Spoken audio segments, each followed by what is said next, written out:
अगर महाप्रसाद कोई आपको प्रदान करे और आप मना करते हैं तो उसका अपराध है, और एकादशी के दिन करें तो उसका महाअपराध है। एकादशी के लिए तो स्कंद पुराण में लिखा है आकंठ पाना चाहिए, अपना जितनी खुराक है उससे ज्यादा पाना चाहिए महाप्रसाद। तो हमने कहा जगन्नाथ जी कह रहे हैं, वैसे भी श्री क्षेत्र का नियम है कि यहाँ एकादशी को महाप्रसाद पाना ही होता है। आज हम सुबह से कुछ पा नहीं रहे थे, तो महाप्रसाद आते ही मन में भाव आया कि जगन्नाथ जी बोले लाला तू व्रजते आयो है, भूखो रेगो, चल प्रेम ते पा। और खूब महाप्रसाद चकाचक पाए, महाप्रसाद भी पाए। फिर आज श्री श्री यूनिवर्सिटी गए थे, कितनी अद्भुत आपकी कटक में कितनी बढ़िया एक हमारे श्री श्री रविशंकर जी महाराज, भारत के एक अद्भुत संत, उनके द्वारा एक ऐसी अद्भुत यूनिवर्सिटी यहाँ बनाई गई है। मतलब आप भीतर प्रवेश करेंगे, हमारे शंकर जी साथ में गए थे, ये भी देख के आनंद हो गए थे। इतना अद्भुत वहाँ पर हरियाली, कितने अद्भुत अद्भुत वृक्ष हैं, कैसी सारी व्यवस्थाएं वहाँ अद्भुत थी बहुत। उसके बाद वहाँ के बालक नॉन अल्कोहलिक, नॉन स्मोकिंग और प्योर वेजिटेरियन यूनिवर्सिटी है। वहाँ पर मांस आदि, और आजकल के युवा जो यूनिवर्सिटी के नाम पर, कॉलेज के नाम पर फ्री हैं, कुछ भी खाते हैं, कुछ भी पीते हैं, कुछ भी अपने अंदर स्वीकार करते हैं, वहाँ सब कुछ वर्जित है। और सबसे बड़ी बात, आज के युवाओं का मन बिल्कुल भी एकाग्र नहीं है। पेशेंस लेवल 0 से भी नीचे अगर कोई आंकड़ा आ जाए तो वहां पहुंच चुका है आज के युवाओं का। जरा सी बात आप उनकी विपरीत कर दीजिए, तुरंत लड़ने पर आतुर हो जाएंगे, तुरंत अपने प्राण त्याग देंगे, तुरंत सुसाइड करने की कोशिश कर लेंगे, लड़ झगड़ के जाने क्या क्या करते हैं। ऐसे आजकल के युवा हो गए हैं। सबसे ज्यादा युवा भारत में है। इस बात का गौरव हम भारतवासियों को होना चाहिए, लेकिन उससे भी ज्यादा, सबसे ज्यादा विचलित युवा भी भारत में ही है। इतने ज्यादा विचलित हो जाते हैं, 2-3 दिन से तो न्यूज चैनल खोलने का मन ही नहीं कर रहा है। ब्याह से पहले 20 साल की कन्या अपने होने वाले पति को मार दे रही हैं। कल बंबई में एक व्यक्ति ने बस गेट लगाने के चक्कर में मर्डर कर दिया। कहीं पर लखनऊ में अग्निकांड हो गया, 15 बच्चे जल करके राख हो गए। कितने बालक वहां पर पढ़ने के लिए गए थे, उनके माता पिता का क्या दोष है? मतलब हर तरीके से मैं कभी कभी बहुत चिंतित हो जाता हूं कि भारत का हो क्या रहा है। और भारत नहीं, विश्व का ही है। इंफ्रास्ट्रक्चर में हम लोग बिल्कुल नीचे जाते जा रहे हैं, व्यवस्थाओं में बिल्कुल इल होते जा रहे हैं, पढ़ाई में भी हमारा कोई जोर नहीं चल रहा है। सब जगह से हमारे सारे पिलर्स गिरते ही जा रहे हैं। इतनी कथाएं करते हैं, इतनी जगह जा रहे हैं, इतने हजारों लोग कथाओं में आते हैं, लेकिन परिवर्तन कहां हो रहा है? कहीं भी नहीं। ये कथाएं, क्षमा कीजिएगा, ये मनोरंजन के लिए नहीं होती कथा। मनोरंजन करना है तो उसके बहुत उपाय हैं।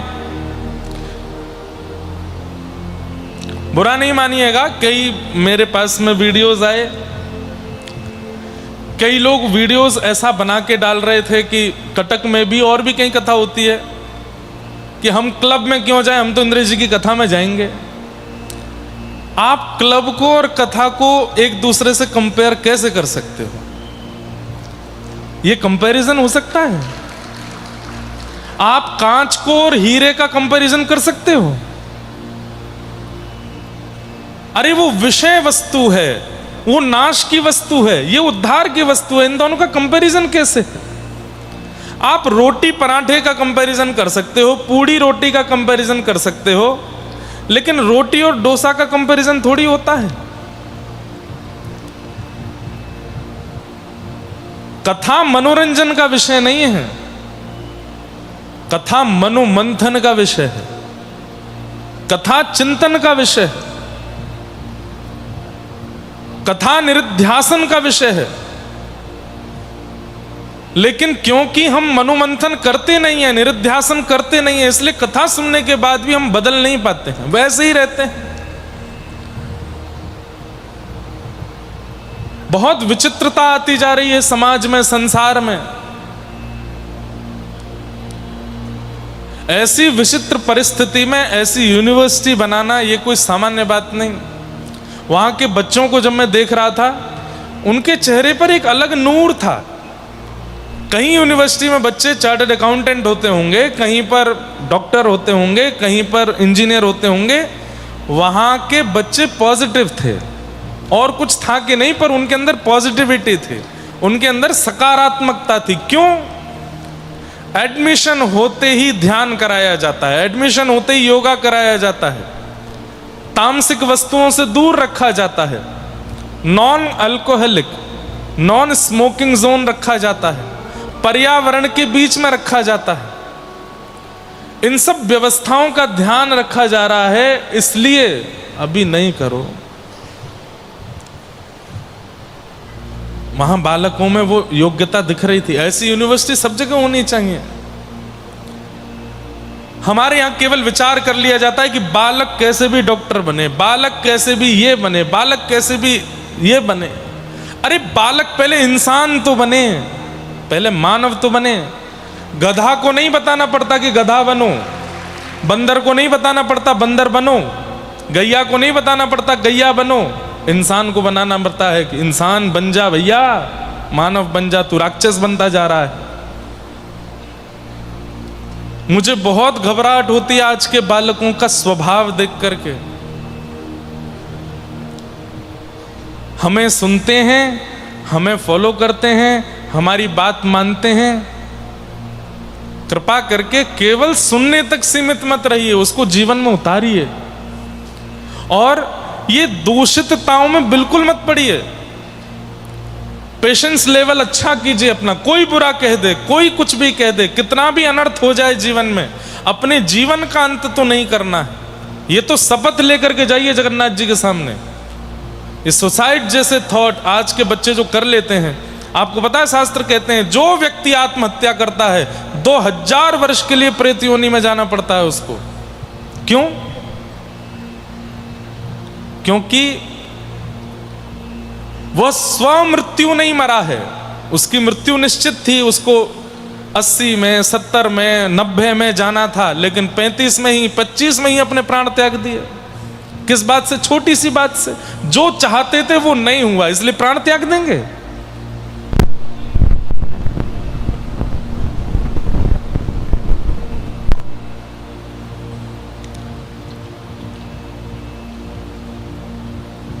जो चाहोगे वो कभी नहीं मिलेगा, ये संसार का नियम है। इसलिए इनके अलावा किसी को मत चाहो। आपके लिए जो उपयोगी होगा ये सब देते रहेंगे आपको। और एक बात सुनो, जो चाहते हो उसके पीछे पड़ करके यदि आपने पा लिया, मैं दावे से कह सकता हूं कुछ दिन बाद उसी वस्तु से दुखी हो जाओगे आप। आप जिसको चाहोगे, आप जिस पर आंख रख लोगे, उंगली रख दोगे, हाथ रख दोगे, ये मेरी वस्तु है, वो वस्तु प्रसन्न नहीं कर सकती आपको। कुछ दिन का सुख भले ही हो जाए उससे। इसलिए संसार को वस्तुओं के पीछे मत रखिए कि ये मिलेगा तो मैं खुश रहूंगा, ये मिलेगा तो मैं खुश रहूंगा, ऐसा होगा तो मैं खुश रहूंगा, उससे ब्याह होगा तो मैं खुश रहूंगा, मेरा बच्चा ऐसा होगा तो मैं खुश रहूंगा, वो ये बन जाएगा तो ही हम खुश रह सकते हैं, इतना पैसा आएगा तो ही हम खुश रहेंगे। ठीक है, सबके जीवन में कष्ट रहते हैं, सबके जीवन में विपत्तियां, कोई नहीं बचा है विपत्तियों से। लेकिन आप अपनी प्रसन्नता को, अपनी खुशी को, अपने आनंद को किसी विषय के पीछे मत रखिए। हर परिस्थिति के आगे अपने आनंद को रखो। पास हो जाओ तो भी आनंद, फेल हो जाओ तो भी हंसो। माता पिता ज्यादा से ज्यादा क्या हो, 2 थप्पड़ ही तो मारेंगे, ज्यादा से ज्यादा क्या होगा। बड़े लेवल पर नहीं तो कुछ सामान्य लेवल पर पहुंचाओगे। मैं गायक बनना चाहता था और उसके लिए प्रयास भी किया, लेकिन हमारे नाना जी पंडित श्री कृष्णलाल शास्त्री, उन्होंने हमारी आंख खोली। उम्र होगी मेरी उस समय 16 वर्ष, नहीं और कम, 14 वर्ष। हमारे नाना जी बोले, लाला या दुनिया को रिझावेगो, ये दुनिया तो ऐसी है, आज तो ते रिझेगी, कल कोई और ते रिझ जाएगी, लेकिन जगन्नाथ को रिझाएगो तो अंतिम समय तक तोते रीझे ही रहेंगे। अपनी वाणी को, अपने कंठ को प्रयोग, या दुनिया नश्वर दुनिया को रिझावे में मत लगा, या दुनिया को रिझावे में मत लगा, चाहवे तो जगन्नाथ जी को रिझावे में लगा, श्रीनाथ को रिझावे में लगा, राधारमण को रिझावे में लगा। बस उनकी ये बात ऐसी मन में आ गई। बस उसी समय पिताजी महाराज आज आ गए हैं कटक, उनसे हमने निवेदन किया कि पिताजी बस अब ये वाणी की सेवा से कथा करनी है। हमारे पिताजी बोले, आसान नहीं है, बहुत पढ़ना पड़ेगा, अध्ययन करना पड़ेगा गुरुजनों के पास। मैंने कहा जैसी आप आज्ञा करेंगे, और जब तक आपको विश्वास ना हो हमको व्यासपीठ मत देना। और आज कर रहे हैं सेवा। तो जरूरी नहीं है आप जो चाहो वो बनोगे तो ही सब अच्छा होगा। आप परिश्रम कीजिए, ठाकुर जी पर छोड़िए, वो जो चाहे वैसा हो जाए, उसमें सब मंगल रहेगा। लेकिन हम चाह के पीछे इतने पागल हो जाते हैं कि ये चाहिए चाहिए, नहीं मिलता आत्महत्या कर लेते हैं, दुखी हो जाते हैं, निराश हो जाते हैं, हताश हो जाते हैं, घर छोड़ देते हैं, परिवार छोड़ देते हैं, मित्रों को छोड़ देते हैं, दुखी हो जाते हैं। नहीं करना है ऐसा।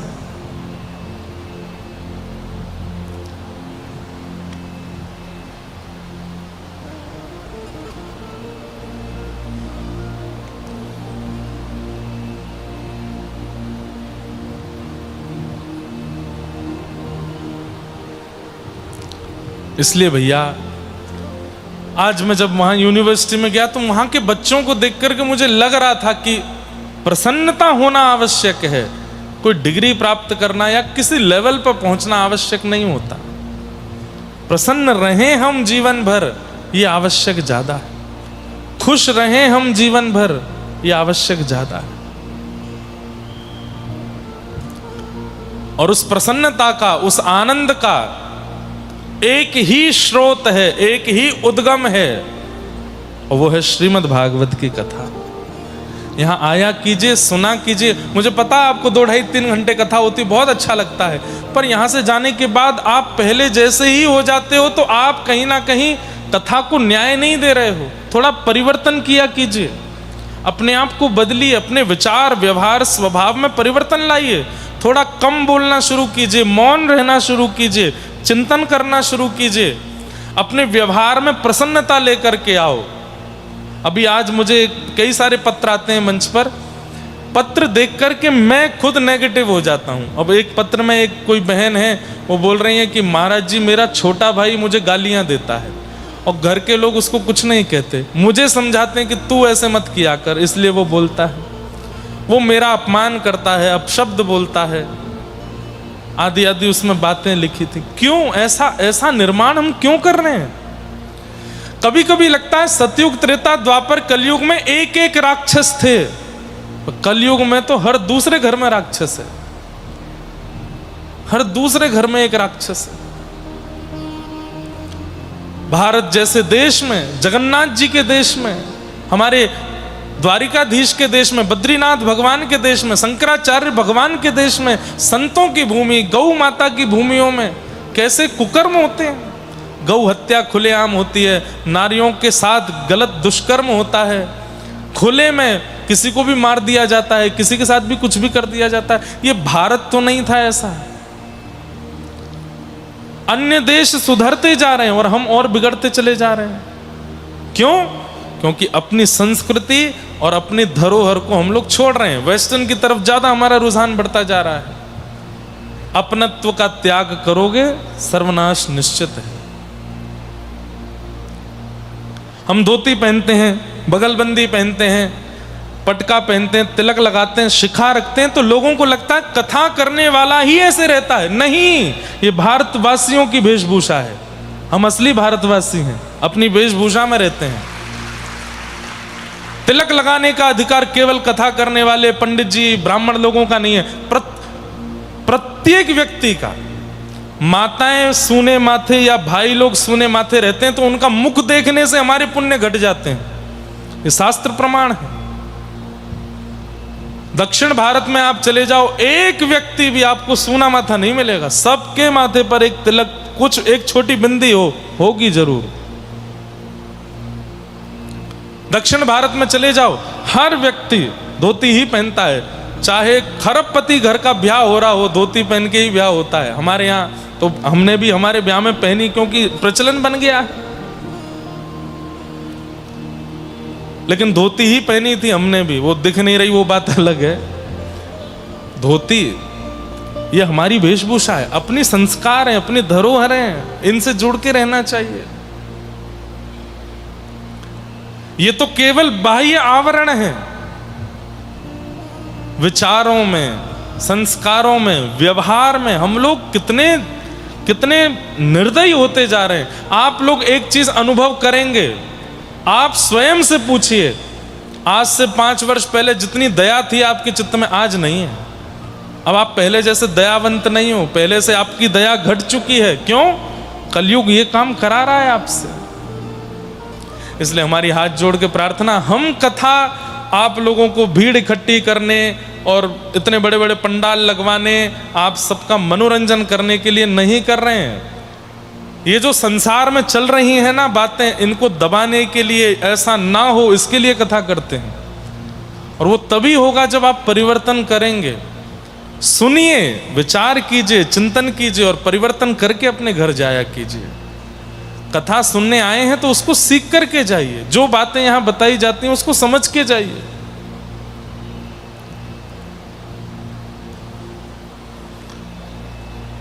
तो आज वहां गए यूनिवर्सिटी, वहां क्या हो गया? जगन्नाथ जी कुछ दे रहे हैं? क्या दे रहे हैं? माला दे रहे हैं। जब पूरी दे देंगे तो पहनेंगे। हाँ, अभी थोड़ी थोड़ी दे रहे हैं। आज खुश हो रहे हैं महाप्रभु जगन्नाथ। कल बलभद्र जी हो रहे थे। अभी पता क्यों खुश हो रहे हैं? क्योंकि परसों हम इन्हीं के पास जा रहे हैं, फिर वहां कथा करेंगे। आप सबकी भी इच्छा हो तो आइएगा। जगन्नाथ रस कथा का वहाँ क्रम होगा। महाप्रभु जी की स्कंद पुराण युक्त कथा और महाप्रभु जी की कई महिमाओं का वर्णन वहाँ करेंगे। खूब आनंद रहेगा। आज पूज्य गुरुदेव भगवान आ गए हैं कटक, थोड़ी बहुत देर में आएंगे मंच पर। और उनके साथ में प्यारे गिरधर लाल जी भी आ गए हैं, लेकिन लाल जी मंच पर नहीं आएंगे। लाल जी तो सीधे पुरी में ही दर्शन देंगे सबको। कटक आ गए हैं, कथा में नहीं आएंगे, वहीं गुप्ता जी के घर पे ही विराज रहे हैं अभी। ये भी नहीं मिले अभी, पूरा परिवार शाम को मिलेंगे। फिर परसों से वहीं उत्सव। 29 तारीख को सुबह 9 बजे से लाल जी का वहाँ जलाभिषेक होगा। यमुना जी का जल उत्तराखंड से आ रहा है। प्रेम और भाव से ठाकुर जी का जलाभिषेक करेंगे और लाल जी का अभिषेक आरती करने के बाद फिर महाप्रभु जगन्नाथ जी का जलाभिषेक दर्शन करेंगे। 29 तारीख को केवल दर्शन का क्रम है।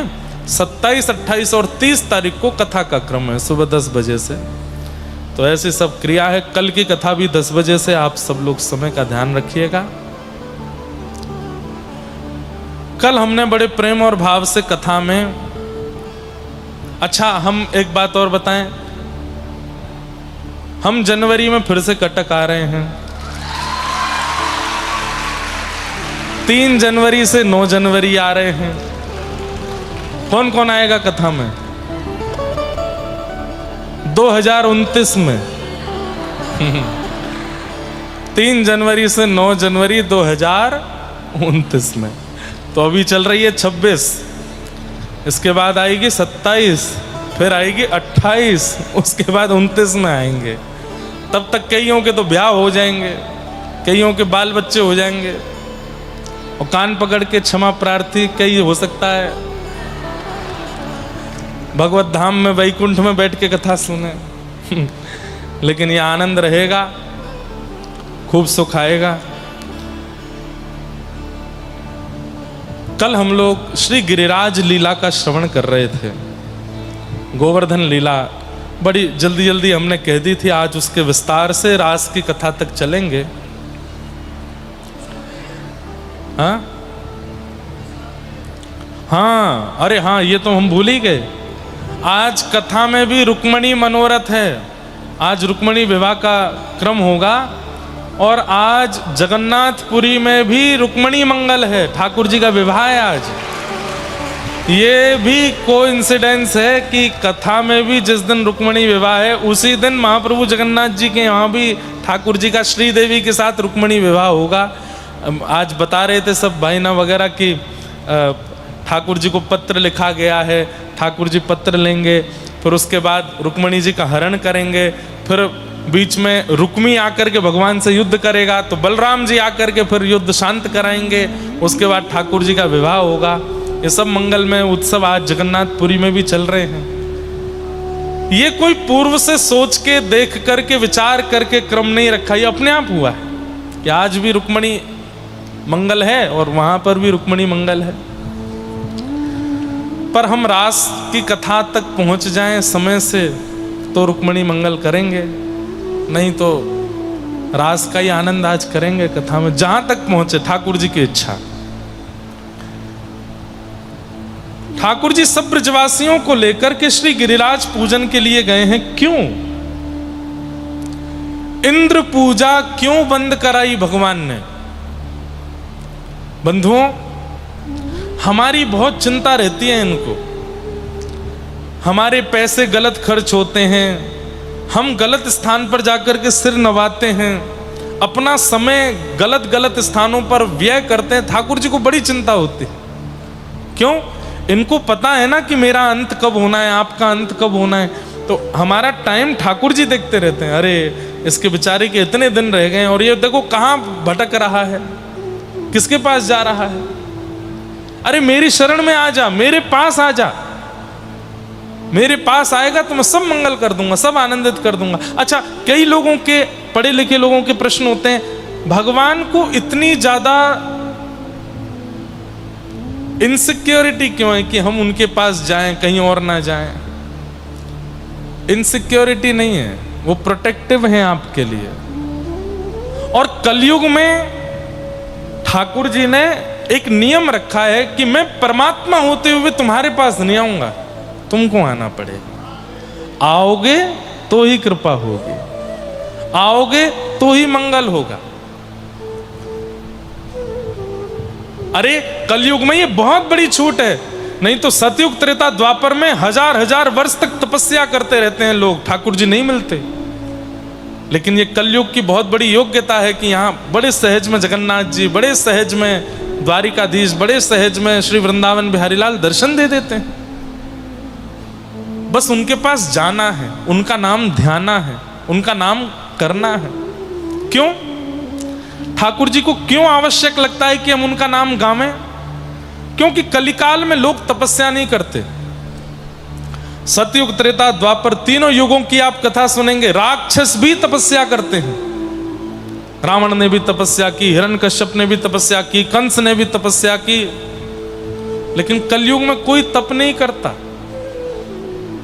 इसलिए भगवान ने कहा कि भाई कोई बात नहीं, तप मत करो, मेरा नाम गाओ, मेरा नाम भजो, बस नाम जप करो, इसी से ही कल्याण हो जाएगा। चलते फिरते, उठते बैठते, खाते पीते, हंसते सोते, जागते नाचते, बस मेरा स्मरण करते रहो, इसी से ही मैं तप के समान फल दूंगा। अब व्यक्ति वो भी नहीं करता, उसमें भी उसको दिक्कत होती है, तो क्या करें फिर? इसलिए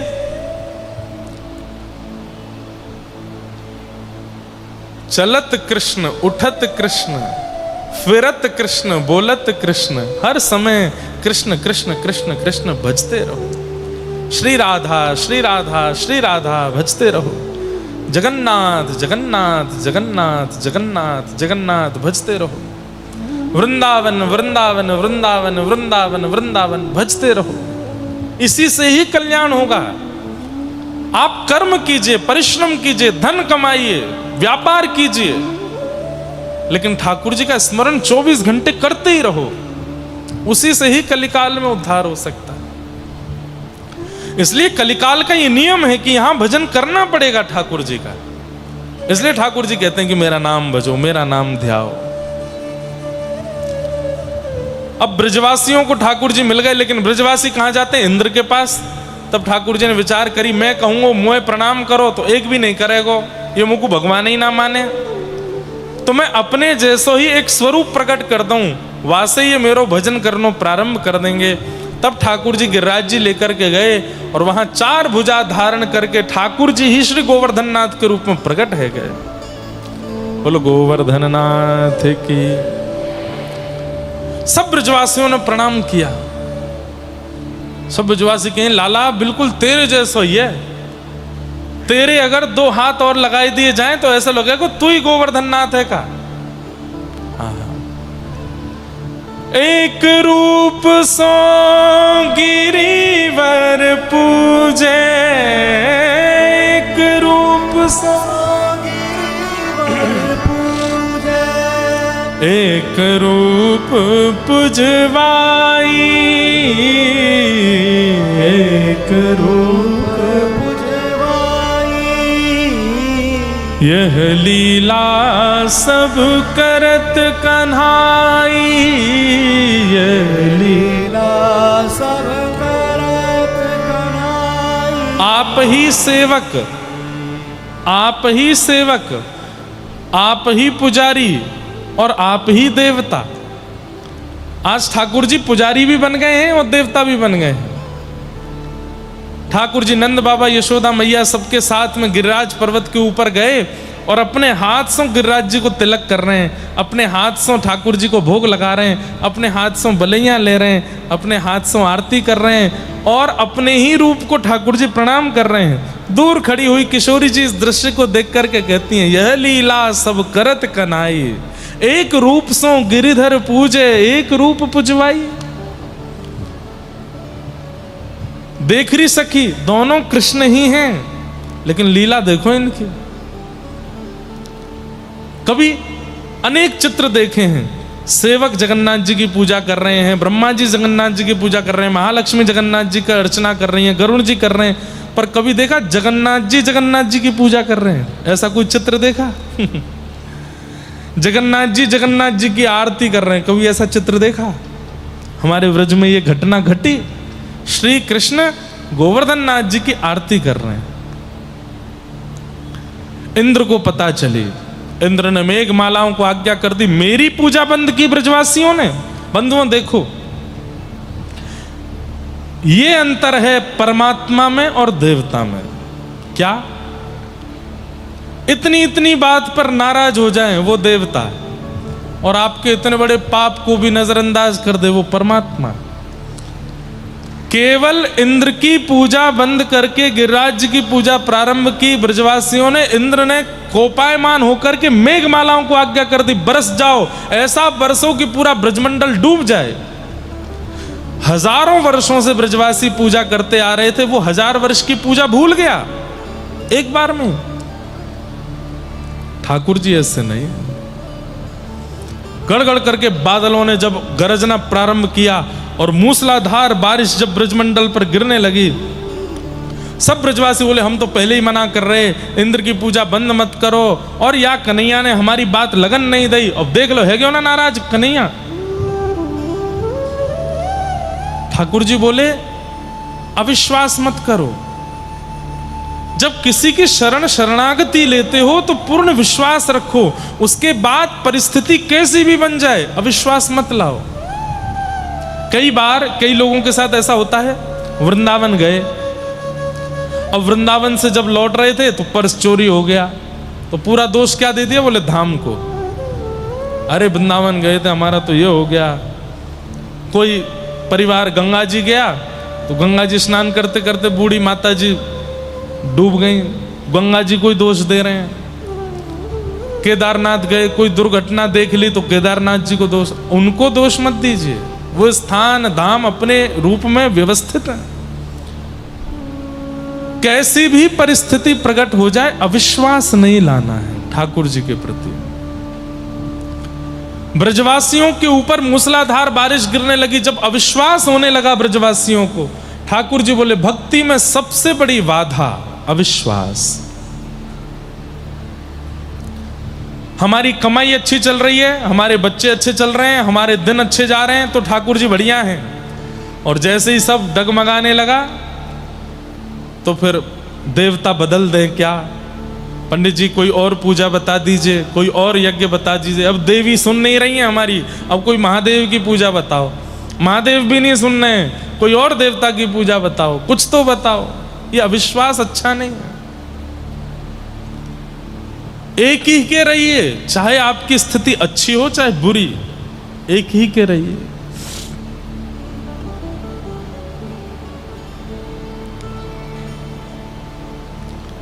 ब्रजवासियों में जब अविश्वास आया तो ठाकुर जी बोले इसको विश्वास में परिवर्तित करना पड़ेगा। सब ब्रजवासियों से ठाकुर जी ने कहा हाथ जोड़ करके गिरिराज बाबा से प्रार्थना करो। सब ब्रजवासी प्रार्थना करने लगे, हे गिरिराज बाबा इंद्र के कोप से हमारी रक्षा करो। तब सब ब्रजवासियों को दिखाया ठाकुर जी ने, देखो अब मैं कहा करूं। बोले कहा करेगो लाला। गिरिराज जी को प्रणाम कियो और जैसे ही दोनों भुजाओं से उठाया, एक तरफ से गिरिराज जी अधर हो गए। 7 कोस लंबे चौड़े, 21 किलोमीटर लंबे चौड़े पर्वत को 7 बरस के ठाकुर जी ने अपने बाम हस्त पर उठाया। बाम हस्त से फिर इकन्नी उंगली पर लिया, इकन्नी उंगली से नख पर धारण कर लिया। गिरिराज जी धारण हो गए। आ जाओ सब ब्रजवासी आ जाओ, देखो गिरिराज बाबा ने कैसी रक्षा करी है, कितनी बड़ी छतरी हमारे काजे खोल दी है, सब यहाँ के नीचे आ जाओ। ब्रजवासियों का विश्वास प्रगाढ़ करने के लिए ठाकुर जी ने गिरिराज जी उठाए। और जैसे ही गिरिराज जी धारण किए, सब ब्रजवासी नीचे आ गए, लाखों गैया नीचे आ गई, गोपियां, क्योंकि 84 कोस के सब ब्रजवासी थे, हजारों लाखों की तादाद में, सब नीचे आके खड़े हो गए। सबने देखी लाला ने गिरिराज जी उठाए हैं, अपनी अपनी छड़ी लगा ली नीचे, अपनी बांस की छड़ियां ले लेकर के सब ऐसे खड़े हो गए। और महाराज पूरे जोर लगा करके, होठ भींच करके ऐसे करके खड़े हैं। ठाकुर जी मंद मंद मुस्कुरा रहे हैं, जैसे मानो रुई का फोहा उठा लिया हो, ऐसे खड़े हैं। इधर देखा, इधर देखा, अरे जे छड़ी काई को लगाए रखी है आप लोगन ने। लाला लाला हम अगर छड़ी हटा देंगे तो गिरिराज जी नीचे आ जाएंगे, तू अपनी उंगली नीचे कर ले, हमने छड़ी लगा ली है। ठाकुर जी बोले 21 किलोमीटर लंबा चौड़ा पर्वत है ये। बंधुओं, ब्रजवासियों से प्रेम क्यों है ठाकुर जी को? इस लीला को मैं इसलिए कहता हूं कि आपको पता चले कि ठाकुर जी को कैसे स्वभाव वाले लोग अच्छे लगते हैं। ये महाप्रभु जगन्नाथ आज तक भुजा पसार के खड़े हैं जिन ब्रजवासियों के लिए, उनका लक्षण तो देखो, उनका गुण तो देखो। ठाकुर जी सब ब्रजवासी बोले लाला तू उंगली नीचे कर ले अपनी, हमने अपनी अपनी छड़ी लगा ली है। ठाकुर जी बोले 21 किलोमीटर लंबा चौड़ा पर्वत छड़ी पर टिक जाएगा? क्या हुआ? बहन जी को क्या हो गया? अगर दिक्कत है तो उनको पंखे के पास बैठाओ, पानी पिलाओ।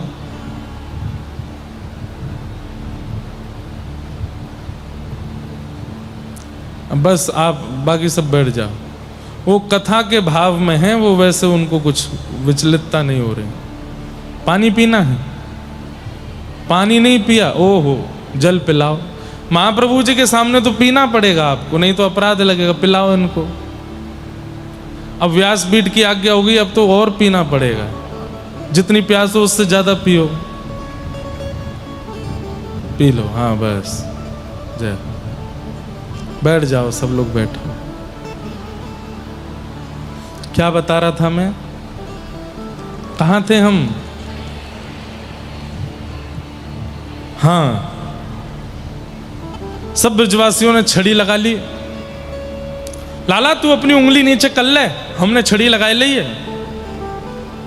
ठाकुर जी बोले तुम्हारी छड़ी इन पर टिकेंगे? इतने बड़े गिरिराज जी, 21 किलोमीटर के गिरिराज जी, ये छड़ी इन पर टिकेंगे? ब्रजवासी बोले हमारी तो फिर भी छड़ी है, तेरी तो उंगली है, उंगली पर टिक जाएंगे ये? ठाकुर जी बोले मेरी उंगली पे ही टिक रहे हैं ये। ब्रजवासी बोले चल चल बात मत बनावे, उंगली पर टिक रहे हैं तेरी पे, नीचे कर ले हाथ है, हम बे ऐसे ठाड़ो होगा जैसे यही ना उठा रखे हैं का। ठाकुर जी बोले अरे सांची मेरी उंगली पे टिक रहे हैं। बोले लाला तू एक बार उंगली नीचे करके देख ले तो को पता चल जाएगी, हमारी छड़ी पे टिक रहे हैं गिरिराज जी। और ब्रजवासी इतने अधर होकर के पूरा जोर लगा के खड़े हैं, पसीना पसीना हो रहे हैं जैसे इन्होंने ही उठा रखे हैं क्या। ठाकुर जी बोले तो मैं अपनी उंगली नीचे कर रहा हूं। बोले हाँ कर ले। जैसे ही ठाकुर जी ने नेक उंगली नीचे करी महाराज, चट चट चट चट सबकी छड़ियां टूटने लगी। सबरे ब्रजवासी घबराए, गड़गड़ करके गिरिराज जी नीचे आने लगे। लाला संभाल संभाल संभाल, चटनी बनने वाले ही थे। ठाकुर जी ने फिर से अपनी उंगली लगाई और फिर से गिरिराज जी को धारण किया और फिर से ठाड़े हो गए। अब तो महाराज छड़ियां टूटी पड़ी हैं और दूर दूर तक कोई भी सपोर्ट नहीं है नीचे। क्या ज्यादा दिक्कत हो रही है इनको? कोई डॉक्टर हो या कोई आसपास कोई ऐसे व्यक्ति हो जो देख सकें, उन्हें देख लीजिए। और हो सके तो बाहर यहाँ पर मेडिकल सुविधा भी है, वहाँ इनको लेकर के जाओ, जलपान कराओ, कुछ पवा भी दीजिए। देखो व्रत है, एकादशी है, कोई भी है, वो ऐसे करना चाहिए कि उससे किसी को कष्ट ना हो, स्वयं आपको भी कष्ट ना हो। यदि लगे तो फिर उसको नहीं करना चाहिए, नहीं तो फिर वो व्रत खंडित हो जाता है। बैठ जाइए, सब लोग बैठ जाओ, ऐसा कुछ नहीं है, बस वो जल नहीं पिया है उन्होंने, उनको लेकर के जाइए।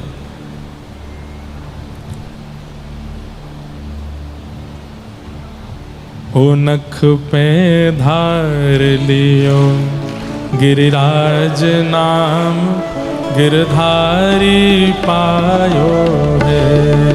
नख पे धार लियो नाम, गिरधारी पायो है। कोई जो वॉलेंटियर्स लोग हैं वो उनको लेके बाहर मेडिकल पर लेके जाइए और उनकी चिकित्सा करवाओ। हे नख पे हार लियो गिरिराज नाम, गिरधारी पायो है। नख पे हार, वहाँ भीड़ मत लगाइए, सब लोग, ज्यादा लोग नहीं जाओ। गिरधारी पायो, धारी पायो है नाम, गिरधारी पायो है।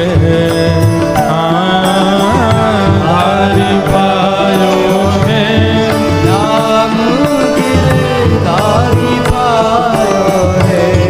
अरे हाँ धारी पायो है नाम, गिरधारी पायो है। ओ धारी पायो है नाम, गिरधारी पायो है। हे नख पे हार दियो गिरिराज नाम, गिरधारी पायो है।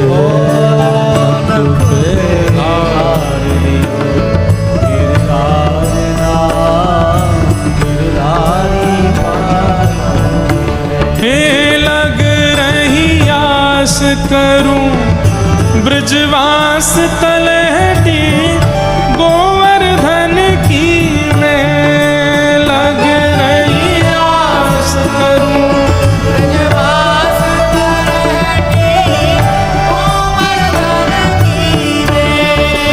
हाँ गोवर्धन की मैं तलहटी, गोवर्धन की मैं। ओ गोवर्धन के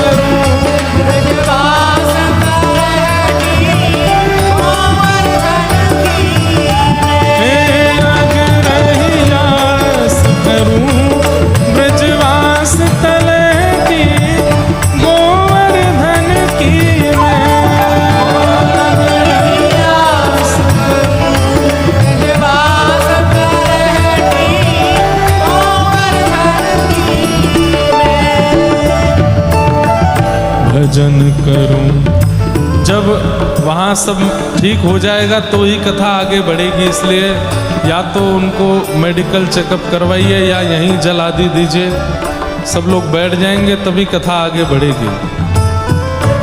भजन करूं और ध्यान धरूं, छैया कदमन की मैं।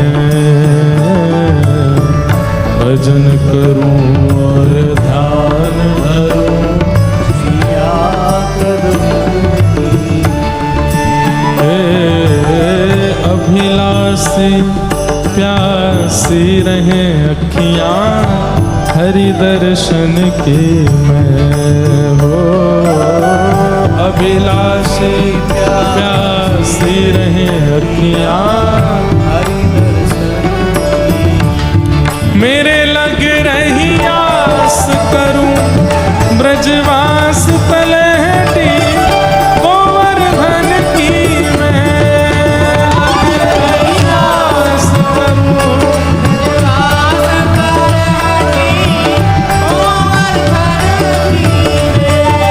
लग रही आस करूं, ब्रजवास तलहटी गोवर्धन की मैं।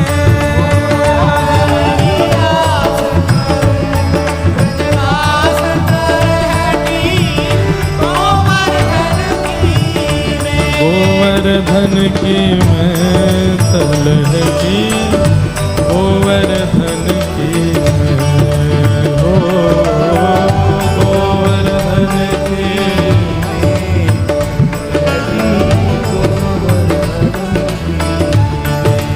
लग रही आस करूं, ब्रजवास तलहटी गोवर्धन की मैं।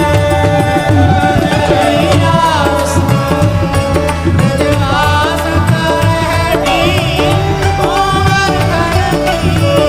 गोविंद बोलो हरि गोपाल बोलो, गोविंद बोलो हरि गोपाल बोलो। श्री राधा रमण हरि गोविंद बोलो, राधा रमण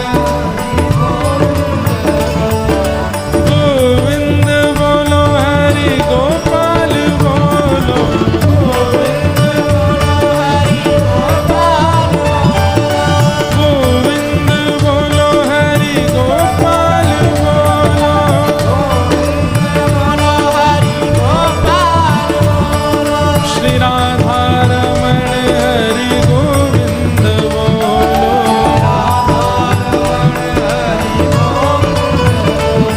श्री राधा रमण हरि गोविंद बोलो।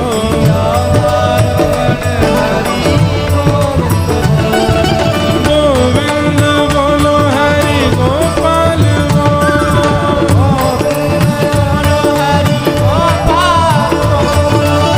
गोविंद बोलो हरि गोपाल बोलो।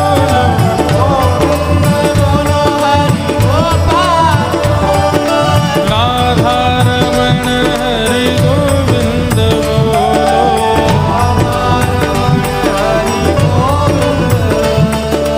श्री राधा रमण हरि गोविंद बोलो। हरि गोविंद बोलो हरि गोपाल बोलो,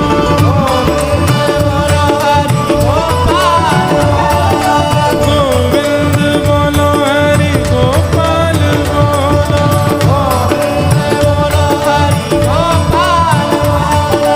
गोविंद बोलो हरि गोपाल बोलो,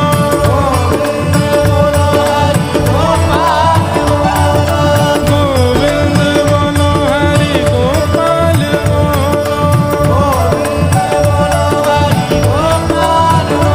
श्री गिरिराज धरणे की, गोवर्धन नाथ की जय। तो अब या तो बाहर चिकित्सा ले जाएं, क्योंकि कथा बहुत देर रुक गई है बीच में। आप बहन चिकित्सा करा के आओ जल्दी, 2 मिनट के लिए ले जाइए इनको। देखो हमारी तरफ दिखाओ इनको, देखो 15 मिनट हो गए, कथा आगे नहीं बढ़ रही, आप जल्दी दिखा के फिर आ जाओ वापस, है ना। श्री गिरिराज धरण की जय, गोवर्धन नाथ की। अच्छा अब एक बात सुनो, बीच में हम विषयांतर कर रहे हैं, निर्जला एकादशी रखते क्यों हैं, ध्यान से सुनना। इसको भीमसेनी एकादशी भी कहा जाता है, बहुत ध्यान से सुनिएगा। पांडवों में जो भीम हैं,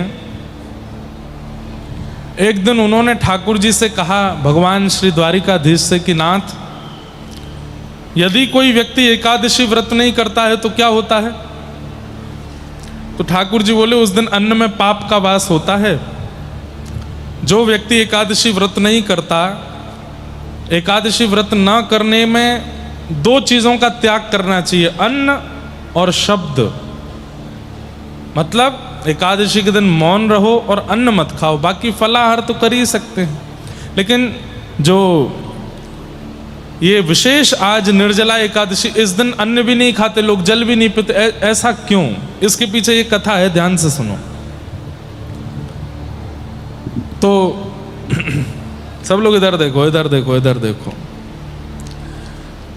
भीमसेन जो हैं, इन्होंने ठाकुर जी से कहा कि नाथ मुझे भोजन के बिना नहीं रहा जाता। और उसके पीछे एक लीला भी है कि भीम जो थे एक बार द्वारिका जा रहे थे,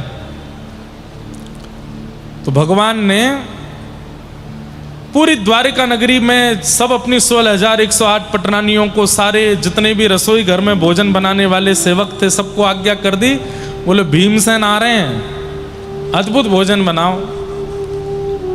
भीमसेन 80 किलो के आसपास तो केवल बाल भोग ही करते थे।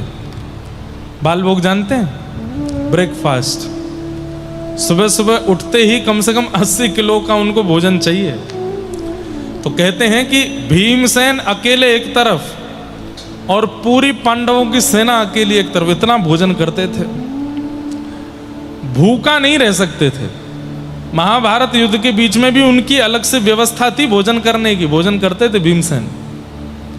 तो भगवान ने एक बार उनको द्वारिका बुलाया, तो द्वारिका जा रहे थे भीमसेन, तो ठाकुर जी ने सबको कहा कि प्रसादी बनाओ, अद्भुत प्रसादी बनाओ, और खूब सारी बनाना, बहुत अच्छे से पाते हैं वो। और 2-4 दिन थोड़ा भूखे रहेंगे क्योंकि रास्ते में चल के आ रहे हैं, तो आके भी अच्छे से ही पाएंगे, तो खूब सारी सामग्री बनाना, कम नहीं पड़नी चाहिए। पूरी द्वारिका आधी से ज्यादा लगी है भोजनशाला में, भीमसेन आ रहे हैं उनके लिए भोजन बनाना।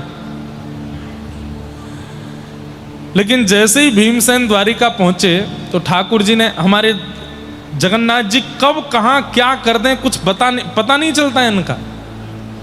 जैसे ही भीमसेन द्वारिका पहुंचे, इन्होंने अपने द्वारपालों को और अपने सेवकों को आज्ञा कर दी, उनको ना बाहर ही बैठाओ और कहना कि ठाकुर जी अभी एक सभा में बैठे हैं, थोड़ी देर प्रतीक्षा करो। सब लोग कथा सुन लो ध्यान से।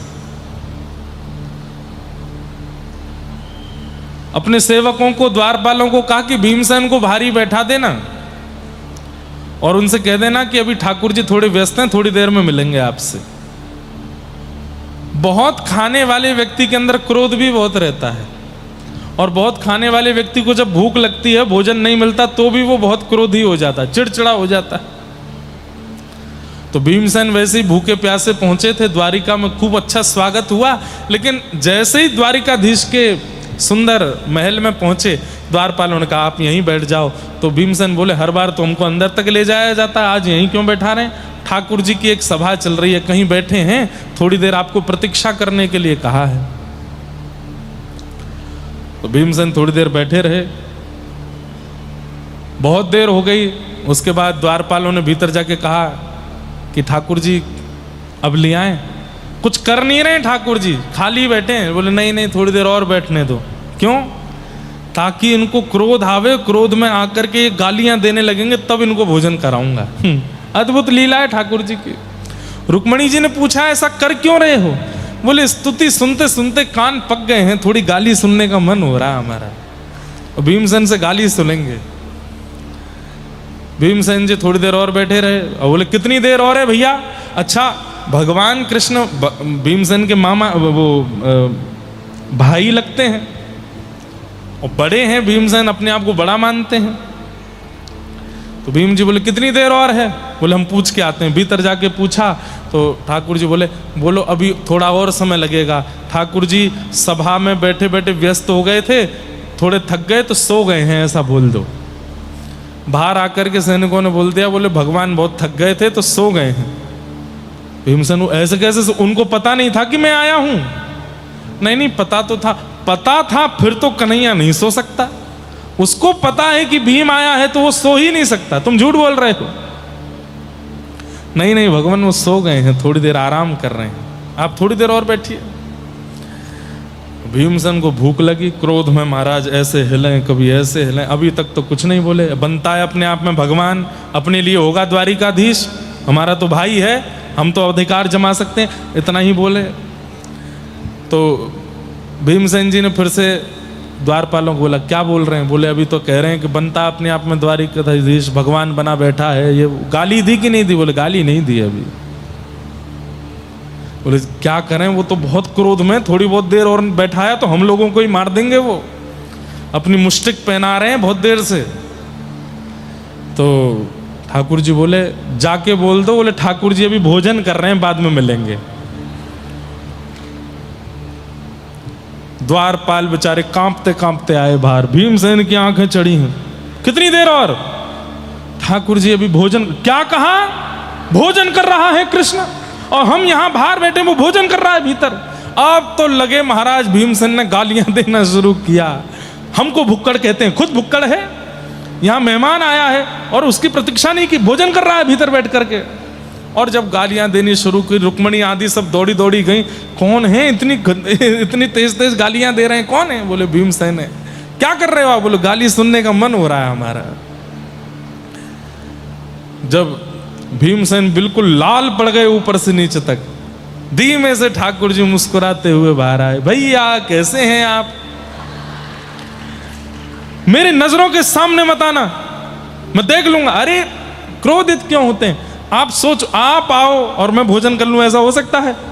अरे हमने सुबह से कुछ नहीं पाया, जल भी नहीं पिया, आपके संग बैठेंगे पाएंगे? नहीं तुम झूठ बोलते हो। अरे किसी से पूछ लो। तो फिर ये सब क्यों बोले मेरे को? बोले हम जबरदस्ती आपको गर्म कर रहे थे, थोड़ा हमको गाली वाली दो, थोड़ा अपना जो है उग्र रूप दिखाओ, उससे काम चले। आओ आओ बैठो। और द्वारिकाधीश भीतर लेके गए, प्रेम से पवाया भोजन। भीमसेन बड़े राजी हो, लाला बड़ो चतुर है तू, हैं ऐसा उदम मचावे, गाली सुनवे को कौन को मन करे? बोले मेरो। तब भीमसेन कहते हैं, बोले लाला एक बात बता, एकादशी व्रत ना करवे वारे को पाप लगे? ठाकुर जी बोले हाँ पाप लगता, नरक जाना पड़ता उसको जो एकादशी के दिन अन्न खाता है। तो भीमसेन बोले लाला मोते भूखो ना रहे हो जाए, मैं कहा करूं? एक दिन भी यदि भोजन नहीं मिलता है तो मेरे बस ये समझ ले, मेरे सामने जो आ जाएगा मैं वाकू मरोड़ दूंगा। भोजन के बिना चिड़चिड़ाहट होती है। अब एकादशी के दिन भी मैं तो भोजन कर ही लूँ लाला, अब कहा करूं बता? कोई ऐसा उपाय बता कि ये एकादशी को नियम जो तोड़ दें कहें उनको भी भलो हो जाए। तब ठाकुर जी ने कहा साल में एक बार ज्येष्ठ की जो एकादशी आती है, जिसे हम निर्जला एकादशी कहते हैं, इस दिन यदि व्यक्ति अन्न ना खाए और जल भी ना पिए तो पूरे साल भर की जितनी एकादशी हैं, यद्यपि अधिक मास की भी जो 2 अधिक एकादशी हैं, समस्त एकादशियों का फल उसको एक दिन व्रत करने से प्राप्त हो जाता है। इसलिए भीमसेनी एकादशी है। आज के दिन भीमसेन जी ने जल त्याग करके और एकादशी की, तो उनको साल भर की एकादशी त्यागने का फल प्राप्त हो गया। इसलिए आज के दिन जल नहीं पीते।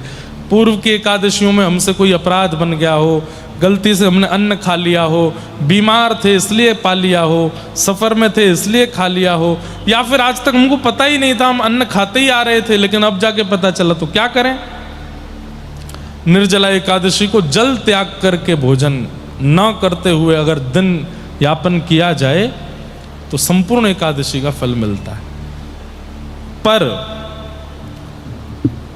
यह बात बहुत ध्यान से समझने की है। चक्कर आने लग जाएं, बेहोशी की हालत हो जाए, हमारे कारण पूरा परिवार परेशान हो जाए, तो फिर एकादशी को प्रणाम करके कुछ पा लेना चाहिए। क्यों? निर्जला वाली। क्योंकि नहीं तो फिर इससे उत्सव, एकादशी उत्सव है, वो उत्सव की तरह रहनी चाहिए। अगर वो हमारे किसी कारण से उत्सव में विघ्न आ रहा है तो फिर उसमें त्याग कर देना चाहिए, फिर जलपान आदि कर लेना चाहिए। ठाकुर जी कह रहे हैं कि भाई तुम पाओ, फिर उसमें जबरदस्ती नहीं करनी चाहिए, नहीं तो उत्सव जो है वो उत्सव नहीं रहेगा, कुछ और हो जाएगा। इसलिए ये एकादशी के नियम हैं आदि आदि। बस लोग बाग अपनी सेहत का ध्यान रखा करें। और निर्जला एकादशी आती भी गर्मियों में है, वैसे ही पानी की कमी हो जाती है, तो इसलिए जलपान कर लिया करें। वही लोग जलपान त्यागें जिनको घर में ही रहना है, पूरे दिन कहीं आना जाना चलना फिरना नहीं है, डिहाइड्रेशन नहीं होगा, एसी में बैठे हैं, घर पे ही हैं। वो फिर अब हमने भी सोचा था कि हम जल नहीं पिए, लेकिन 3 घंटा बोलना है, क्रिकेट भी खेलना है, सब जगह जाना भी है, तो जलपान नहीं करेंगे तो सूख जाएंगे भीतर से। तो जिनको एक जगह रह करके तप करना है, भजन करना है, वो ही जल का त्याग करें। घूमने फिरने बाहर जाने धूप में बैठने वालों का जल त्याग नहीं होना चाहिए, नहीं तो एकादशी उत्सव की जगह कहीं मातम नहीं बन जाए। तो इसलिए उसका ध्यान रखो। ठाकुर जी ने गिरिराज जी धारण किए, अभी लाला यूं ही खड़ो बेचारो इतनी देर थे। ब्रजवासियों ने छड़ी लगाई, ठाकुर जी ने उंगली हटाई तो छड़ियां टूट गई। सब ब्रजवासी बोले लाला तेरी उंगली में इतनी ताकत कैसे आई? ठाकुर जी बोले कछु माखन को बल बढ़्यो, कछु गोपन करी सहाय, श्री राधे जू की कृपा सो मैंने गिरिवर लियो उठाए। कछु तो मुंह में माखन को बल आ गयो। अरे गोपियों तुम सबरी मोते कहो करती, लाला तू अपने घर को मक्खन क्यों ना खावे? 9 लाख गैया तेरे घर में, तू घर घर जाके चोरी काहे को करे? अरे गोपियों तुम सवन के हाथ सो निकसो भयो, मक्खन मैंने पायो, या हमारे असंख्य गोपीन के हाथन को बल मेरे अंदर आए गयो, मैंने गिरिराज जी उठा लिए। पहली बात, ठाकुर जी का स्वरूप है, वो सबको क्रेडिट देते हैं, कभी अपने ऊपर नहीं लेते, सबको मान देते हैं। हम मानव कोई और कर जाए उसमें भी अपना क्रेडिट चाहते हैं कि हमने किया, लेकिन ठाकुर जी सब कुछ करके सबको क्रेडिट दे देते हैं।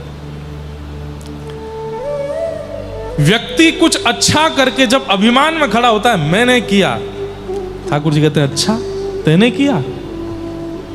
मैंने बुद्धि ही ना दी होती, मैंने श्वास ही ना दी होती, मैंने बल ही ना दिया होता, मैंने पराक्रम ही ना दिया होता, मैंने व्यवस्था ही ना बनाई होती, कैसे कर लेता? इसलिए आप कुछ नहीं करते हैं, ठाकुर जी की इच्छा होती है तो ही आपसे कुछ होता है। जितने भी असत कर्म हैं संसार के वो हम करते हैं, और जितने भी सत्कर्म हैं ना वो ठाकुर जी की कृपा से ही होते हैं, हमसे, उनकी कृपा के बिना नहीं हो सकते। लेकिन उल्टा है, असत कर्म करके तो हम लोग कह देते हैं होई सोई जो राम रचि राखा, गलत करने के बाद बोल देते हैं वही होता है जो राम जी चाहते हैं, और अच्छा करने के बाद कहते हैं मैंने किया, मेरे द्वारा हुआ। बड़े विचित्र हैं हम लोग।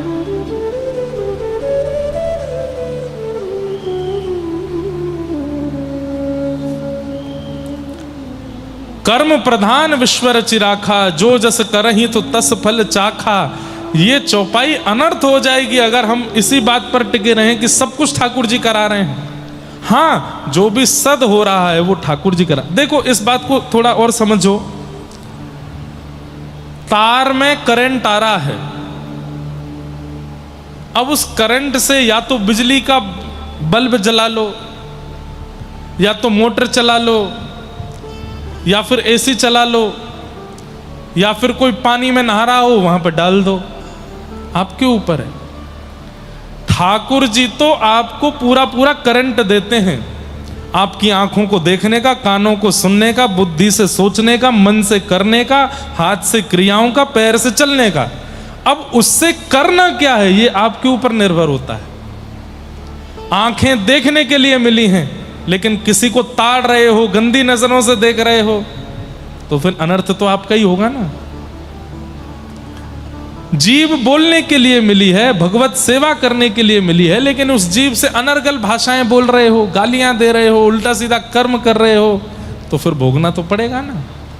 करंट ठाकुर जी पूरा पूरा देते हैं, पर उसको सद और असद करना ये हमारे ऊपर निर्भर होता है। ऐसी भावना। तो ठाकुर जी सबको मान देते हैं, सब कुछ व्यवस्थित करने के बाद, सब कुछ अच्छा करने के बाद क्रेडिट हम सब लोगों को दे देते हैं। अब मैं सोचता हूं, मैंने कथा की, मेरी कथा सुन के ये परिवर्तित हो गया, मेरी कथा सुन के देखो उसका जीवन संवर गया, तो ये मेरी बहुत बड़ी मूर्खता है। मैं नहीं कर सकता। यहां बैठकर के मुझे ये सोचना ही पड़ेगा कि बस वाणी और मेरा शरीर माध्यम है, मेरे द्वारा ठाकुर जी ही कुछ करवा रहे होंगे, मेरी सामर्थ्य नहीं। तो ही सफलता मिल सकती है, तो ही योग्य हो सकता है। जय हो महाराज।